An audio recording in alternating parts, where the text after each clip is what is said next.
જય શ્રી રામ મિત્રો, તમારી સામે જે ચાર્ટ છે તે છે L&T ફાઇનાન્સનો. અગર અહીંયા વાત કરવામાં આવે તો 2017ની આસપાસ આ સ્ટોકનો એક હાઈ લાગ્યો હતો, જે હતો 183ની આસપાસનો. ત્યાંથી આપણને એક શાર્પ કરેક્શન જોવા મળ્યું હતું, અને આ શાર્પ કરેક્શન જેવું તેવું નહોતું. ઓલમોસ્ટ 45 રૂપિયા સુધીના લેવલ જોવા મળ્યા હતા. લોઅર લેવલ ઉપરથી એક રિકવરી જોવા મળી, અને ફરીથી જે પ્રીવિયસ ઓલ ટાઈમ હાઈ હતો એની આસપાસ આપણને આ સ્ટોક જોવા મળ્યો હતો. અને જી હા મિત્રો, અહીંયા તમને એક વાત બતાવી દઉં કે અહીં આ સ્ટોકમાં મલ્ટીયર બ્રેકઆઉટ જોવા મળ્યું છે. ઓલમોસ્ટ 9 વર્ષ પછી આપણને આ લેવલનું બ્રેકઆઉટ જોવા મળી રહ્યું છે.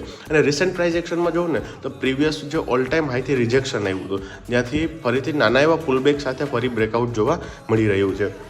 હવે વાત કરવામાં આવે તો આ જે બ્રેકઆઉટ છે તે મલ્ટીયર બ્રેકઆઉટ છે, એટલે બની શકે છે આ મોમેન્ટમ પર આગળ જતાં આપણને કન્ટિન્યુ જોવા મળી શકે છે. તો મંથલી ટાઈમ ફ્રેમ ઉપર છે, એટલે તમારો હોલ્ડિંગ પીરિયડ પણ એટલો વધી શકે છે. એટલે માટે આ સ્ટોકને તમારી વોચ લિસ્ટમાં એડ કરો, ખુદનું એનાલિસિસ કરો. અગર કન્વિક્શન લાગે છે તો ટ્રેડ કરી શકો છો. Thank you.